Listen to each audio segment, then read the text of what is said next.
Welcome back to Limitless Celebrity News and Media. And today we got Wack100 back in the media, man. And this time he is dropping breaking bombshell news as to what led up to Big U's arrest and what was going on behind the scenes, man, with the 2021 incident that led to this indictment and these RICO charges, man, headed for the Crips and Big U, man.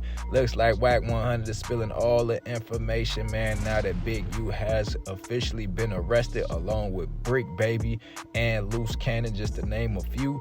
And now, man, Wack100 is letting it all be known what's going on, and he also speaking out about how he has disagreements and how him and Big U wasn't on the best of terms, man, prior to this whole situation, even though he did try to tip him off and let him know that the feds was on him, man. So before we get into this video, definitely make sure you hit that like button if you're not already subscribed.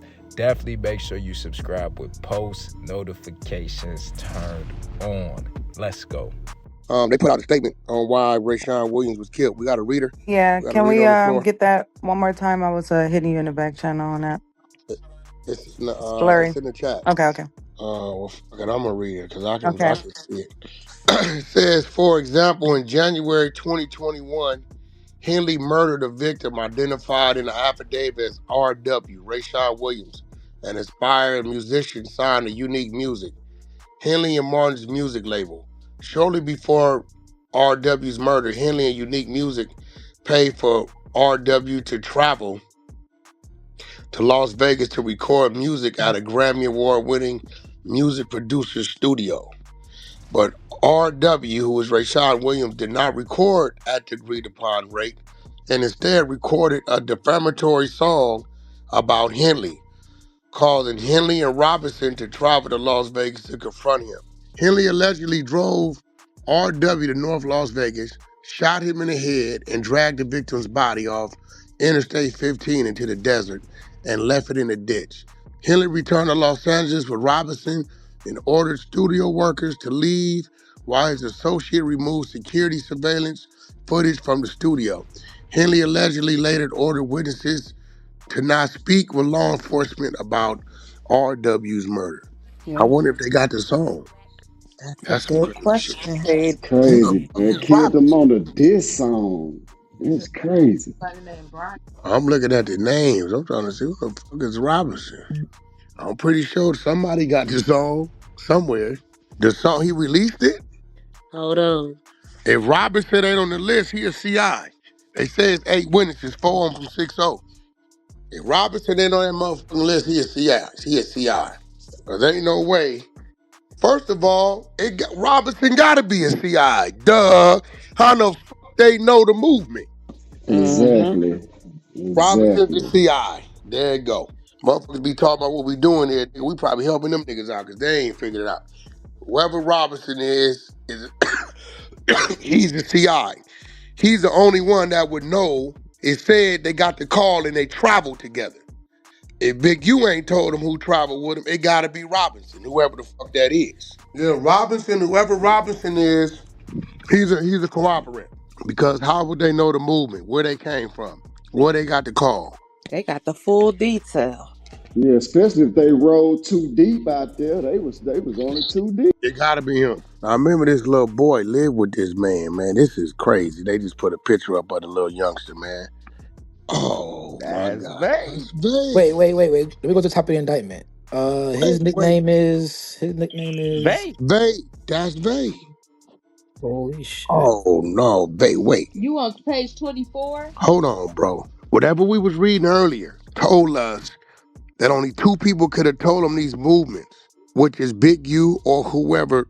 We didn't know the name at that time, right? Did they say Robinson? I think he said Robinson earlier, riding But we didn't. They Vegas. wasn't saying Sylvester. They didn't say Sylvester, but that was that nigga we was talking about that drove Big U to Vegas. So he had to be the one to give him all these details. Hell yeah. And he definitely will give them the details. I've been knowing Vay 26 years. Since I come home from the penitentiary. Yo, Unc. I know Vay personally. I got to know the nigga.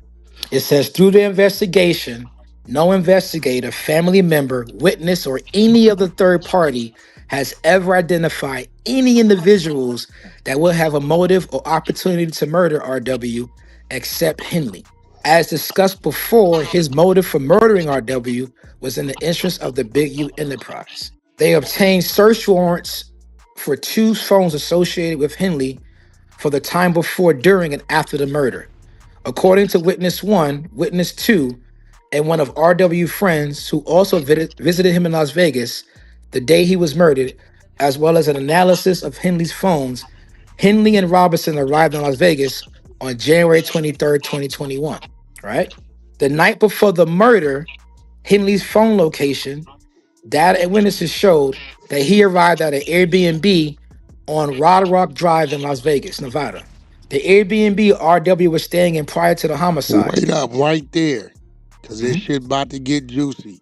The night before the murder, Henley's phone location, data and witnesses show that he arrived at an Airbnb on Roderick Drive in LA, Nevada.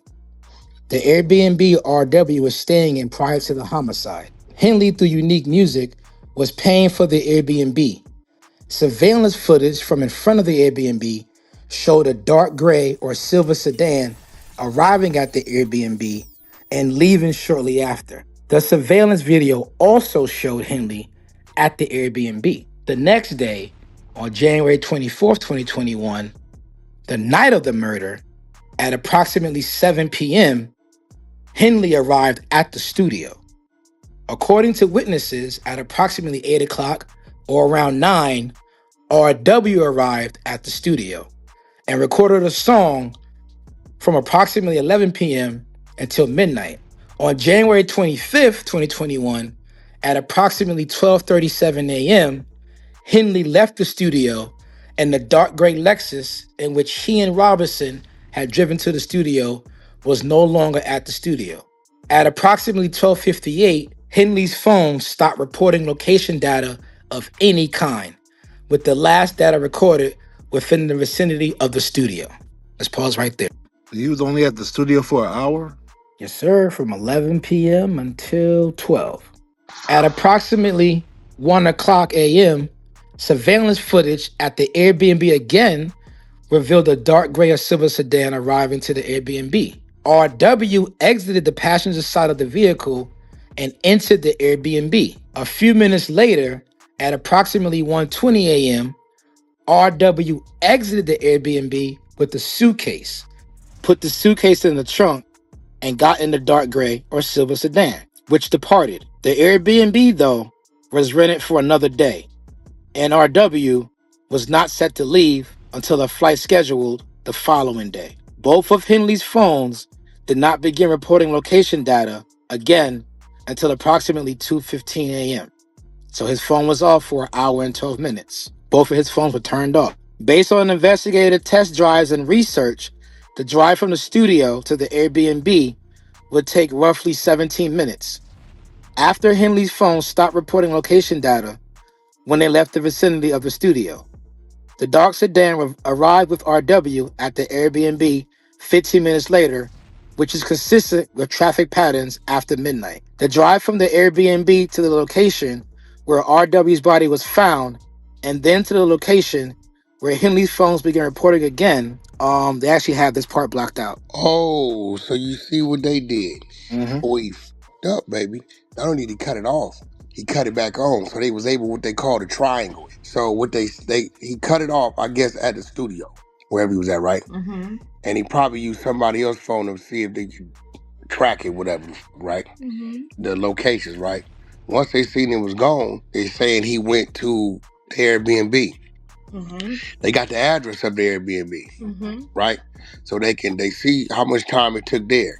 And then from the Airbnb to where the body was dumped, right? On, guess he went back to the studio. So they're able to triangulate 15 minutes, 20 minutes, and whatever 15 minutes, right? So let's just say that's 50 minutes. So within a 50-minute time frame, your phone went off at this place and came back on at this point. He's thinking they're not going to be able to see him go boom, boom, boom. Mm-hmm. But they didn't found out where he went, and that can only come from Sylvester. That's a fact. Hey, I don't know who else was there. hey, Wack, you good. Talking It's about the 48 drivers. minutes. You good. What I tell you, it's right there. You good. The phone should have never came back on. Exactly. We never caught that. Stupid ass nigga thought he was being smart. I keep telling y'all he ain't smart. How long I been telling y'all that? You don't leave it off, Mm-mm-mm. leave it off. But let me see why. Now you do know they canceled the BlackBerry a couple years ago, right? And he moved to an app on the phone. And I guarantee you the reason why he had to cut it back on, because he got to stay available for that grid shit.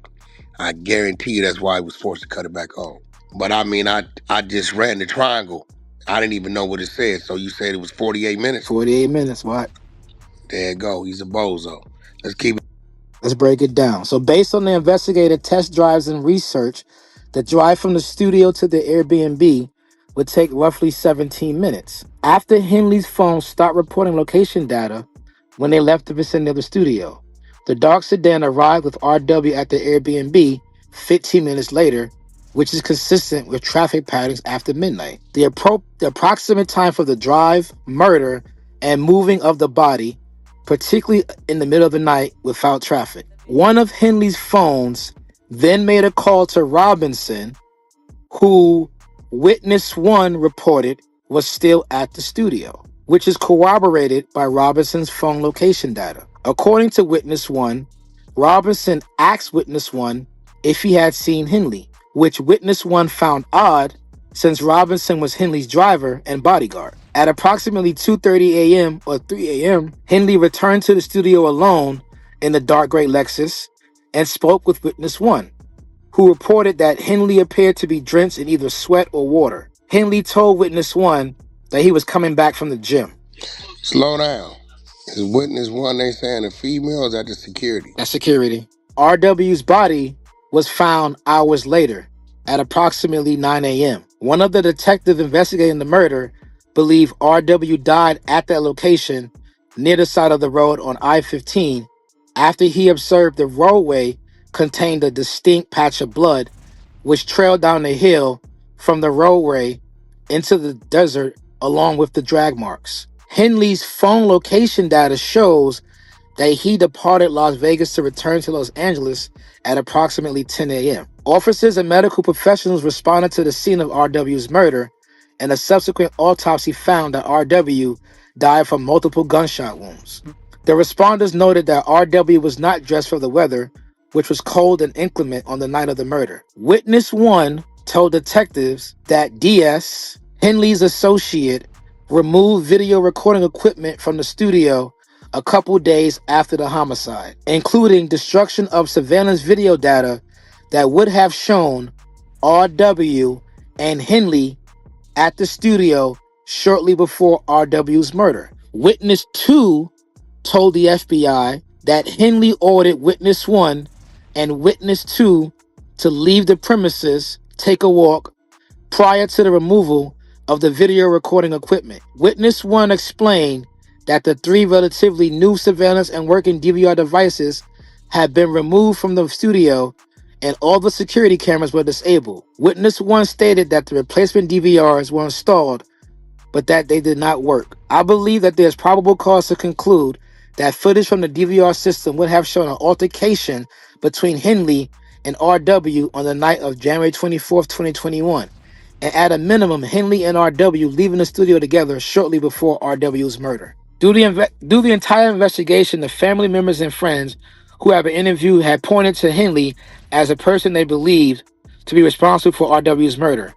Within days, multiple people were sending Instagram messages to Henley demanding answers for what happened to RW, all of which went without response.